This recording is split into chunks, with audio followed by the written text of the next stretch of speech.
the goals are not achieved at the UN. The goals are achieved in our local efforts at the local community level. And so it's what you and I are doing that helps the globe achieve the goals. And the goal of the Sustainable Development Goals is to leave no one behind.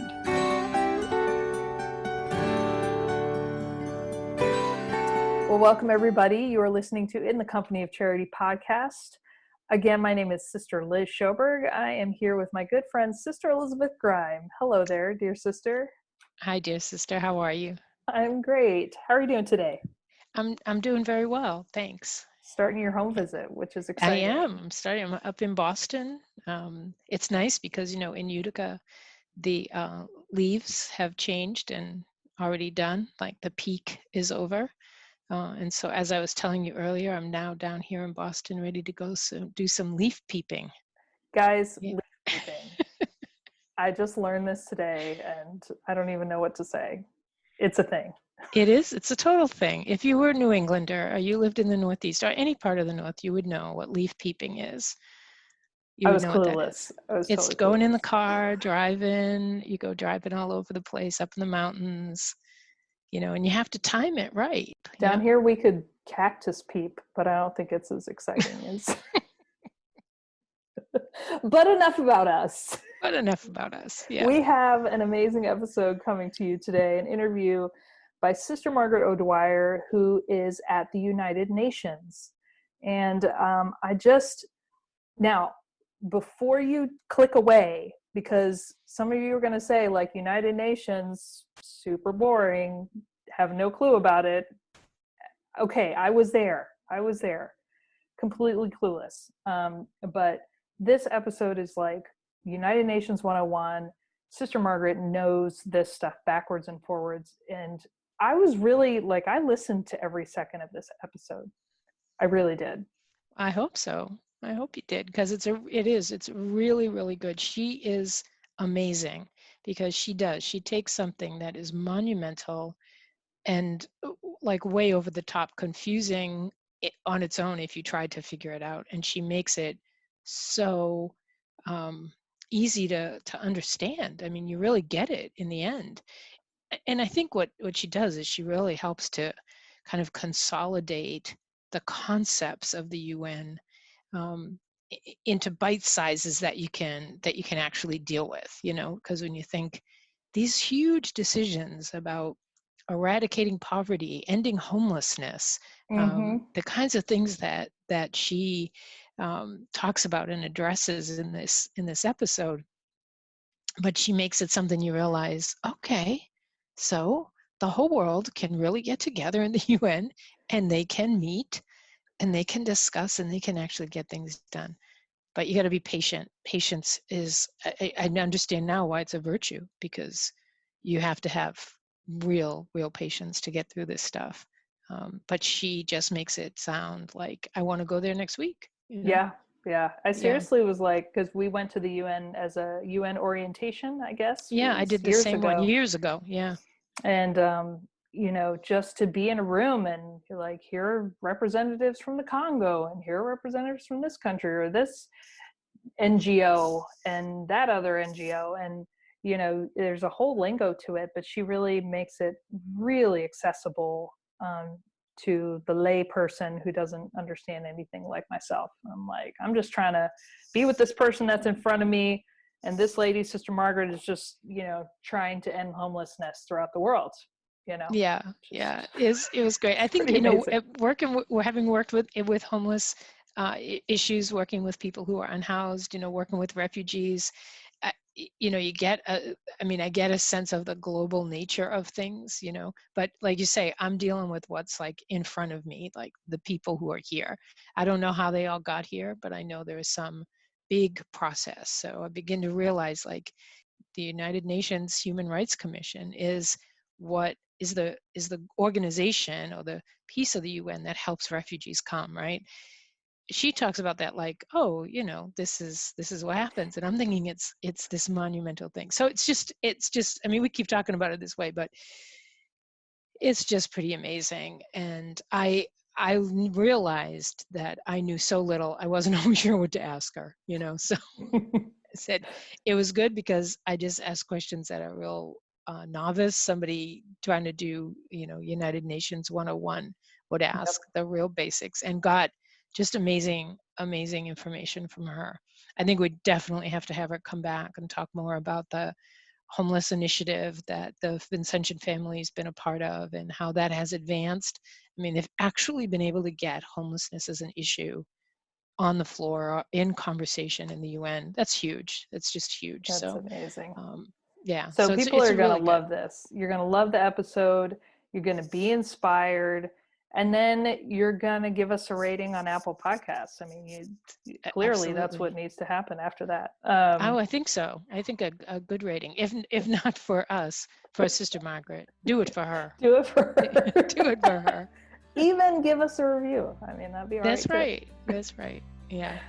Check us out on Absolutely. Instagram. We have an Instagram now. It's amazing. And trying to post some good content for you guys. But do enjoy this episode and stay tuned because she gives you some really practical tips of what to do with all of the information that you're going to receive. Your mind's going to be blown, but then you're going to want to do something about it. So just love it, enjoy it, and we'll see you guys next time.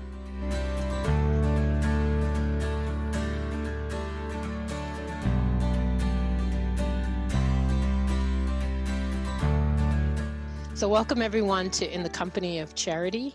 My name is Sister Elizabeth, and I am here in the company of Sister Margaret O'Dwyer, who is representing the Daughters of Charity at the UN.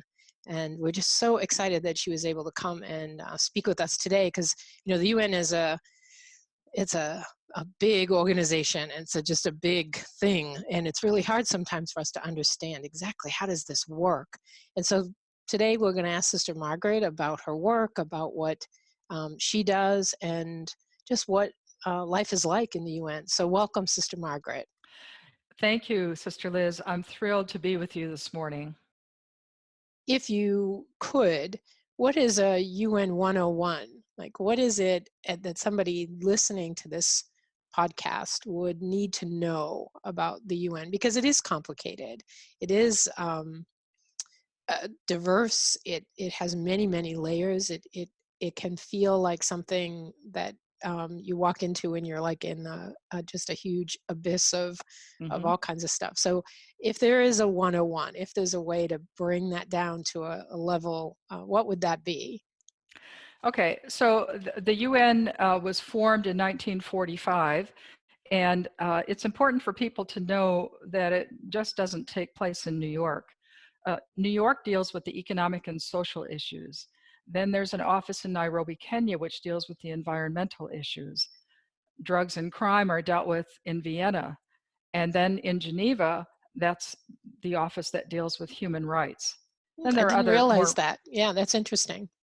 So sometimes people would want us to stop war, stop hunger right now, do all those things, but you have to follow the pathway of the UN that deals with a particular issue. And so in New York, we deal with the social issues. So that's why we're here. You need to know also that the UN has 6 basic components to it.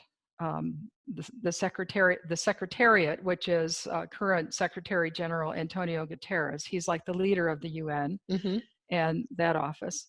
Then you have the Economic and Social Council. With the Economic and Social Council, that's how we get accreditation. We apply through the Economic and Social Council. And we did that in 2007 with Sister Germaine Price being the first daughter of charity to represent us here. Okay, then you have the Security Council. And then you have the International Court of Justice in The Hague. You have an obsolete component called the Trusteeship Council. And I think I missed one. But anyway, It's okay. You just need to know there's different components. So people would want us to tell the Security Council to stop war, but we are accredited to deal with the economic and social issues. Now, increasingly, there are, there's the economic and social issues are influenced by conflict, but that's what we have accreditation for, to deal with. So I still go to Security Council meetings when I can to get updated on what's happening there. So in New York, again, economic and social issues, and we go to the different meetings that we can to try to have whatever influence we can. But having influence at the UN quite often means you need to influence particular countries. Right, So right. you can do that through panels of speakers at larger meetings where different countries attend, or you can knock on the doors of the offices of different country representatives to the UN. People want to see, people I think have the big bang idea in terms of addressing hunger, poverty, whatever. They want it to stop right now. But at the UN, it happens onion skin layer by onion skin layer, because you need to get a coalition of a lot of different countries to agree on things in order for a particular change to happen. So I'm telling you that it's taken us 2.5 years to have homelessness as the topic of a big UN meeting. And then from that meeting, we're trying to get a definition and get countries to measure homelessness. Now, it has taken us 2.5 years to get to this point. Right. And so you need to have holy perseverance, because you're constantly trying to influence so that things happen. But things don't happen like with the click of a finger. Right. Well, and I would imagine, I mean, we have to realize it wasn't with a click of the finger that we ended up in the situations that we're in. It's Right. years and years of, you know, all kinds of issues around political issues, economic issues, as you said, civil unrest, all kinds of factors get involved in what global homelessness might look like, and how that looks like in various countries. So that was really helpful in, I think, trying to put things in perspective and understand that, as you say, we want to think that you're like in some big room with all the leaders around the world, and that, you know, the Daughters of Charity get to stand up and speak their piece, and, you know, everyone's going to clap and things will start to change. And I think we know in our minds that is not the way it works, but we just want it to work that way. Yes. We want that to happen. So I appreciate that. And, you know, also just in listening to the kinds of efforts that that it takes just to even get a topic like homelessness, to get a social issue, to get that social issue into the minds of other people as one that is worthy of putting some energy around and moving it forward and taking it to the next step, so that it's not an onion layer that just stops getting peeled off, but that we continue to peel and say this is still important. And as you say, gathering that coalition, and at each level, I imagine the voices become, one, more abundant, and those voices are also now closer to the goal. It starts to snowball. You might make a brochure. You might knock on one country's door. You talk to a UN agency such as UN Habitat, and then you sponsor a few events where homelessness is discussed. You bring in not just what's wrong, because the UN knows what's wrong. What they need are good ideas. They need creative, sustainable ideas of how to make change. And so you bring in people that know how to do that. And so you just keep knocking on the doors, you keep creating the brochures, you keep having the events, you keep talking to the people, and over time it begins to accumulate and hopefully have some impact. So tell us, what's a day in the life of Sister Margaret O'Dwyer, UN representative for the Daughters of Charity? What does that look like for you? It's very varied. I am one of many faith-based UN NGO representatives at the UN. And so on any given day, I might start the day by trying to post a United Nations Facebook post on the Daughter of Charity Facebook site. Then I may be working on an event that's coming up, for example, finding a speaker or maybe analyzing some data from a survey. I then might be trying to create a flyer for an event coming up. I might be trying to read a document that the UN has created, or I may be sitting in the UN listening to someone speak. For example, earlier this week, I heard last week I heard Mary Robinson, the former president of Ireland, talk to the UN Security Council and ask them to deal with nuclear weapons, to deal with climate change, and to deal with violence against women. So in addition, I could be attending one of multiple committee meetings on different topics like migration or human trafficking or how mining impacts indigenous people. So my day is very, very alive and very varied, as I said. Very varied, yes. Yes. I'm just struck by the kind of the contrast and the depth of the thing. So, you know, there's posting on Facebook, so certainly wanting social media and using advertising and things to advertise events that might be coming up, and then listening to, you know, somebody speak about topics that are just so monumental, they seem like. So when you're in a listening session, when you're at the UN and you're listening, are there particular areas that you have of interest, or I should say, really, are there particular areas that the Daughters of Charity want to be represented in? There's both. There are times when a certain topic comes up at the UN, and it's helpful for me to have information about what the Daughters of Charity are doing at the grassroots level. So I'm very humbled in learning about what the Daughters of Charity are doing globally. We have a sister who's the head of an interdenominational group that addresses human trafficking in Nigeria. We have others creating communities that together are making decisions about homes that they have. We have Daughters of Charity working in healthcare. We have sisters who work with street children in Ghana. I'm just very humbled to hear what the Daughters of Charity are doing globally. And they may not realize it, but in their work, they are actually helping to achieve the UN's 17 Sustainable Development Goals. I served, as you know, for 10 years in the Cook Islands in the South Pacific.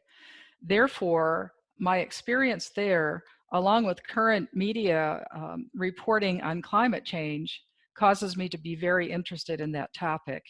And I know that the company of the Daughters of Charity is also interested in a variety of topics, from migration to ending poverty, to ending hunger, to dealing with people who have been trafficked. And so in terms of my own interest in climate change, I've combined that with migration. So when I go to the migration NGO committee meetings, then I try to come with a perspective of like a small island state. I'm representing the community, and I'm interested in all aspects of migration.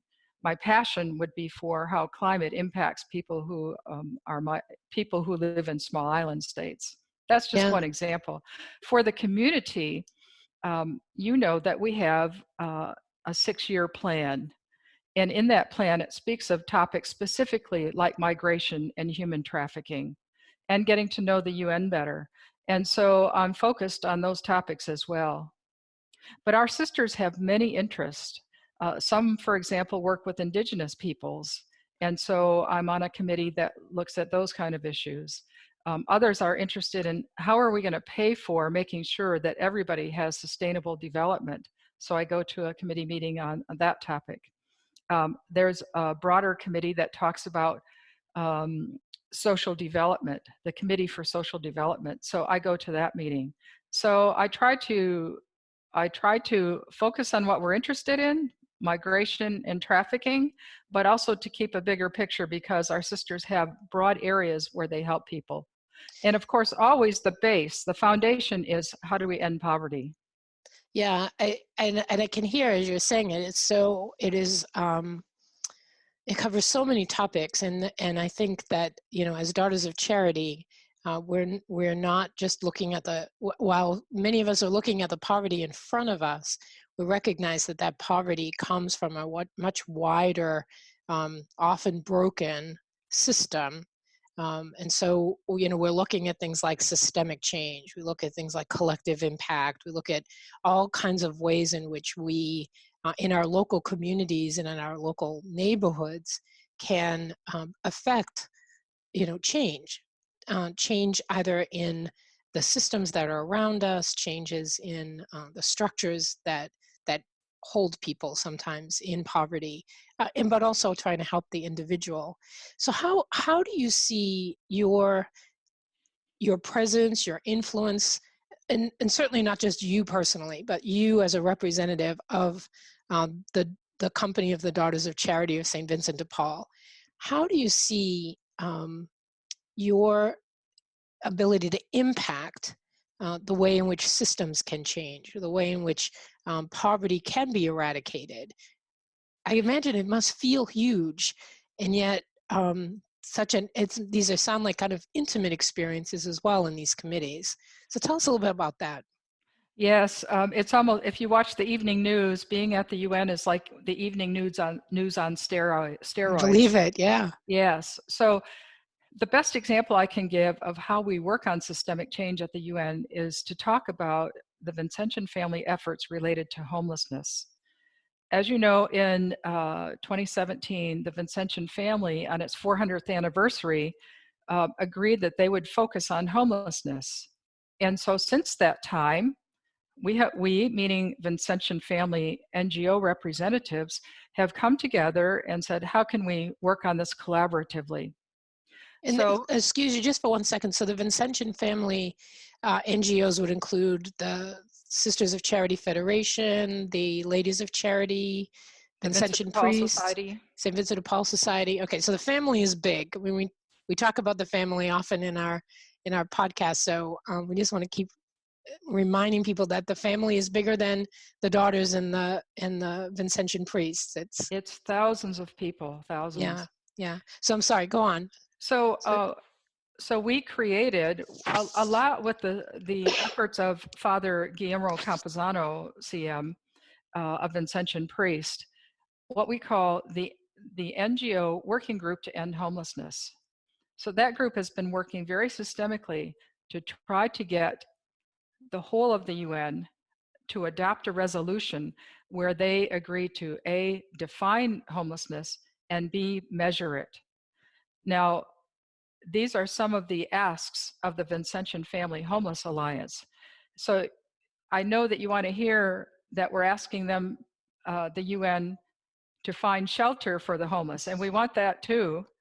But unless homelessness gets defined, countries will have different ways of saying, well, we don't have this, we don't have that. But if it's defined, it's very clear that a country then knows what to measure so it can continue to monitor and address homelessness. So we've worked 2.5 years on this. We were able to have homelessness be a topic at a big UN meeting called the Commission for Social Development, which comes up in February of this year. Mm-hmm. And we are asking that a resolution be approved so that countries will count and will monitor homelessness as well as affordable housing, and that countries also will step it up in terms of social protection. Like, that's like getting health care coverage and care for pregnant moms, things like that. All those influence homelessness. So working together, we've been talking to different representatives of countries.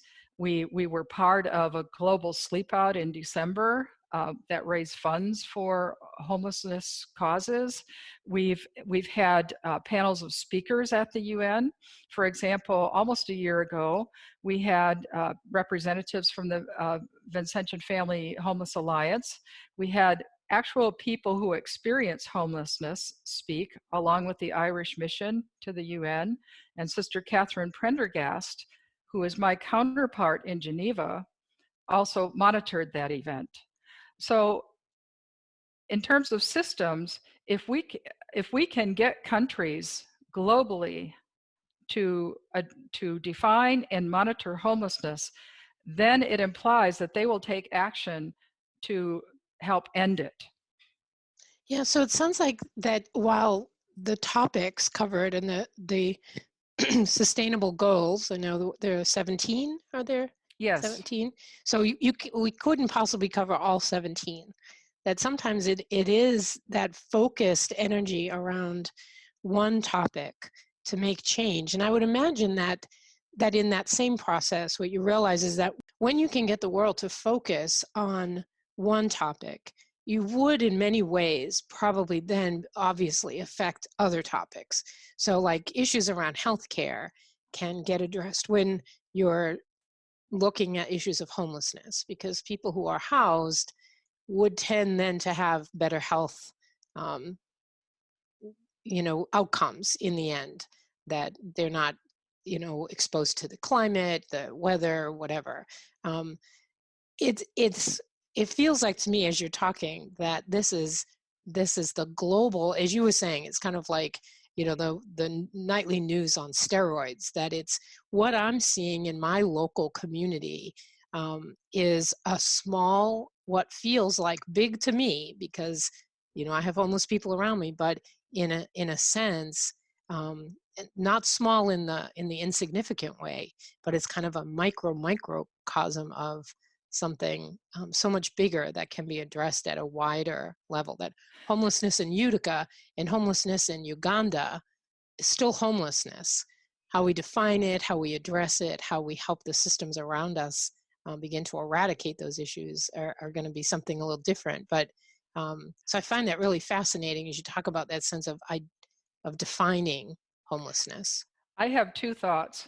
Mm-hmm. One is that as the company of the Daughters of Charity of St. Vincent de Paul, we're called to deal with immediate needs, such as caring for someone who has nowhere to go, such as providing food to the hungry.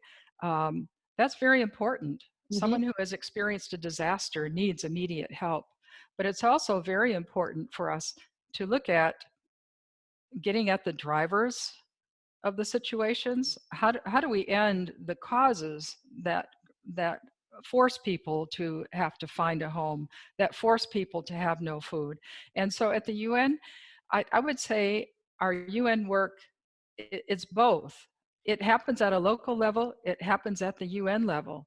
So Sister Catherine and I at the UN are trying to work on the systemic change that will make a difference in the drivers of causes of poverty.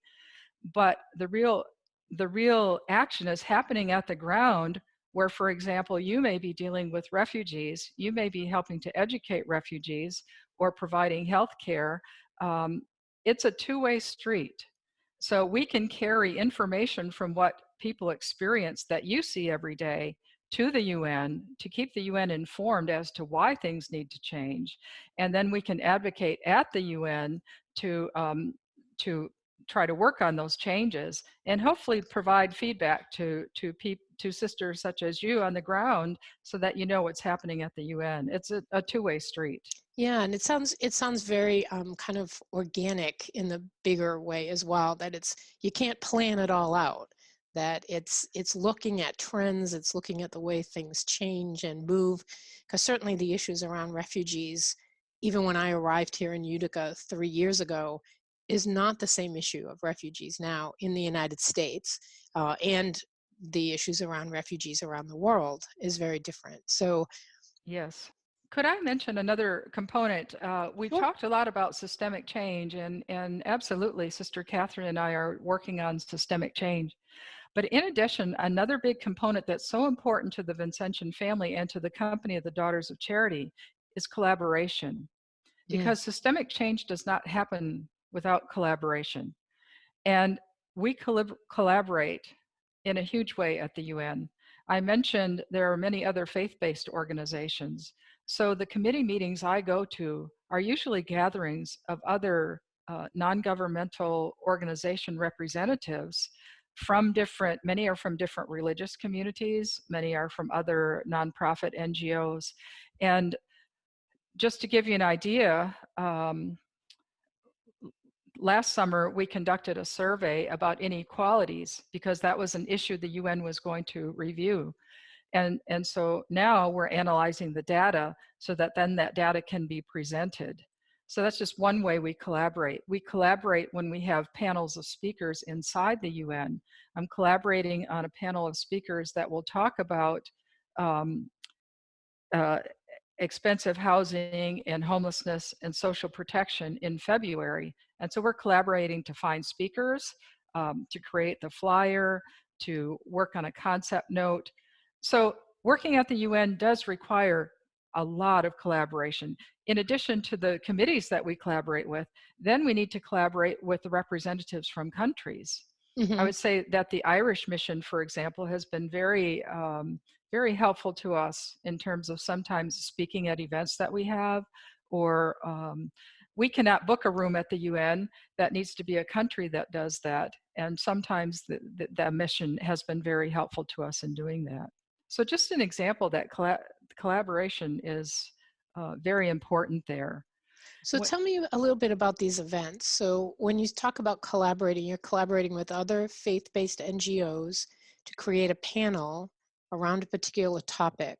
So who would be invited, or how does that event happen? I mean, who comes to the event, and what's the ultimate goal for the impact of what happens at the event in the larger scheme of things?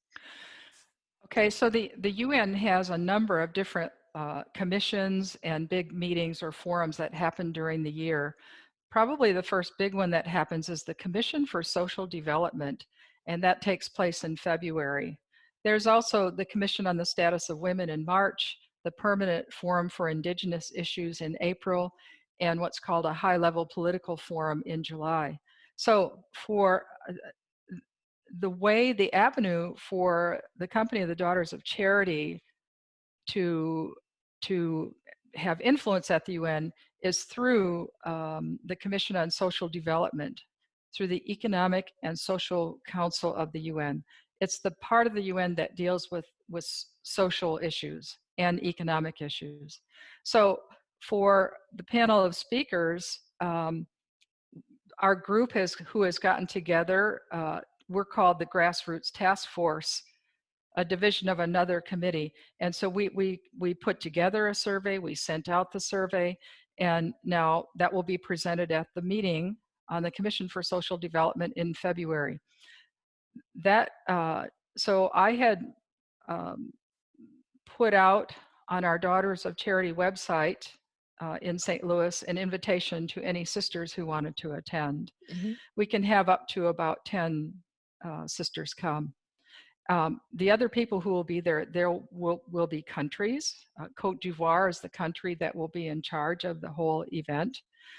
Then there's people from other non-governmental organizations, nonprofits, people from other faith-based groups. And what I think is most important is quite often there are people who are coming from other countries who either work with people who experience various social issues, or are people who experience those social issues like homelessness, Hmm. like trafficking, like migration. So it's a blend of people at all levels coming together to talk about the issues. What is the end goal? The end goal is for what's called the Commission for Social Development Bureau to adopt a resolution. For us as Daughters of Charity, we want them to adopt a resolution that defines homelessness and then calls for countries to measure it. And then if it's approved at this meeting, we will take it to a higher level meeting and advocate for it to get approved there. And then eventually we hope to get it approved at the whole UN General Assembly, which is all the countries coming together in September with their big leaders. So I know that's a lot of information, but if you think about the social issue of smoking, for example, Hmm. when we were younger, smoking was very prevalent. You would see it advertised on TV and in magazines. And then gradually over time, people started having information about its effects. Then we stopped seeing it on TV. So it took a lot of effort over a long period of time to make change. So changing 193 countries collectively does take time like that. it happens. You just have to be patient. Yeah, yeah.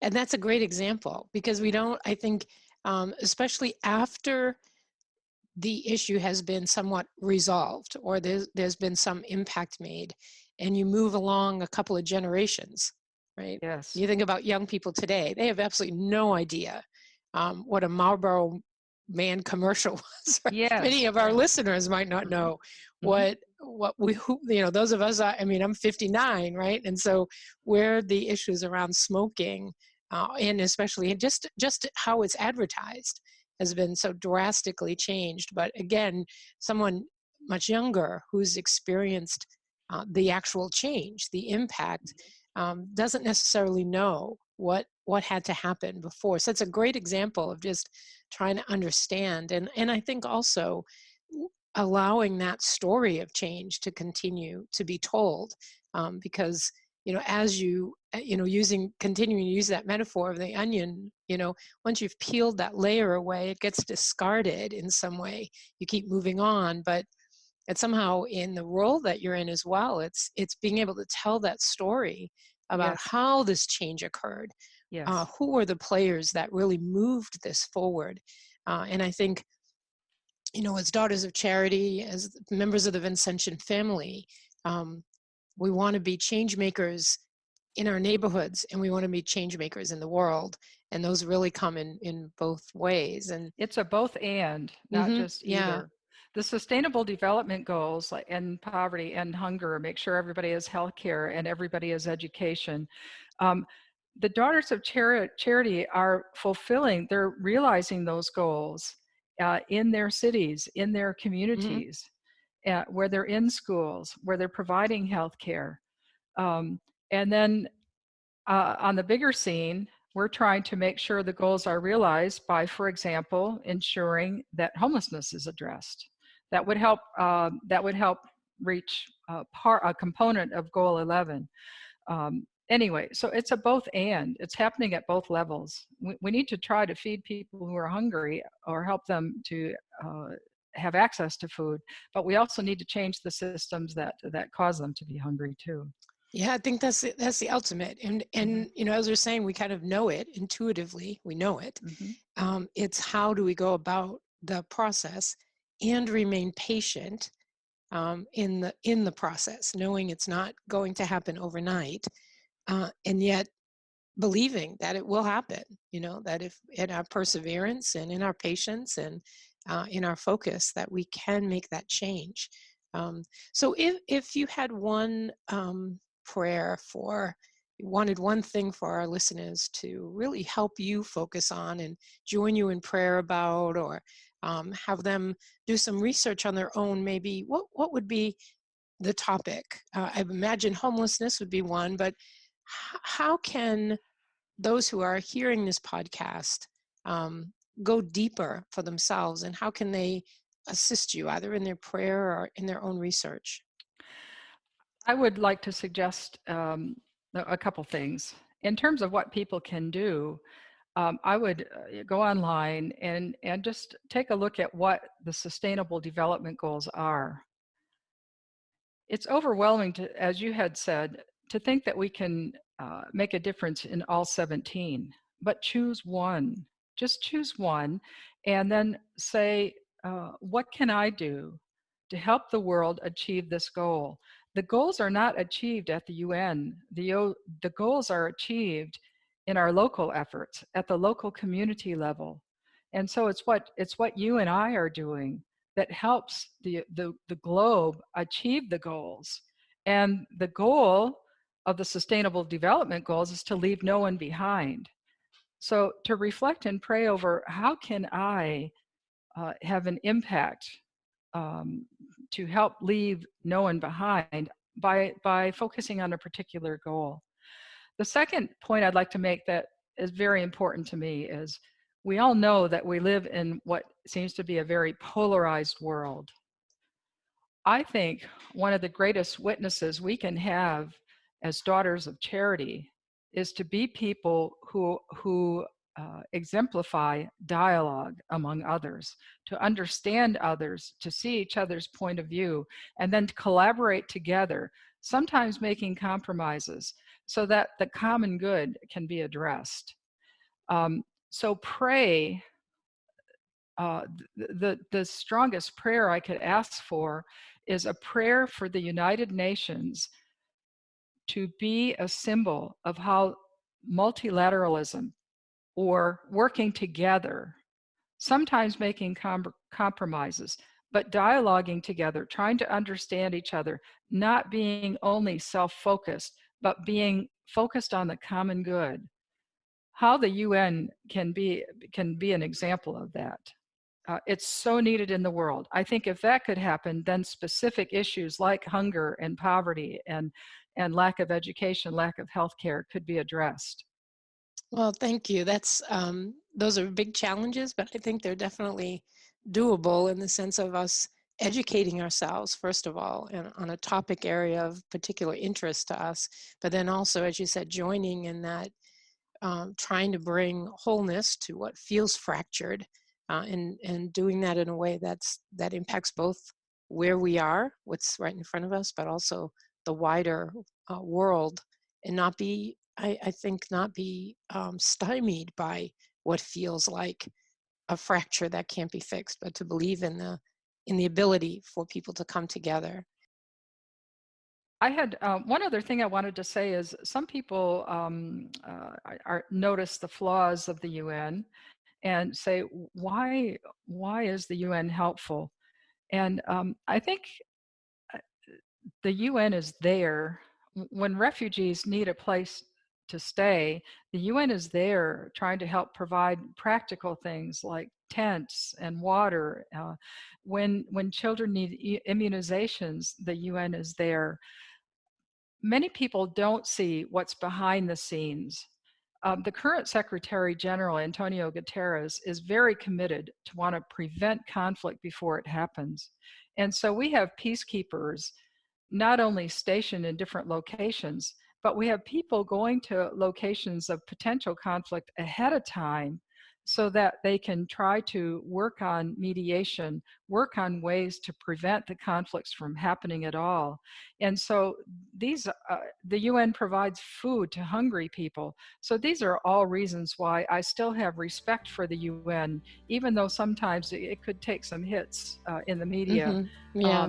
It's what we have that can deal with all of the countries together and try to help shape them so that they can collaborate together towards the common good. It's the biggest organization in the world to try to do that.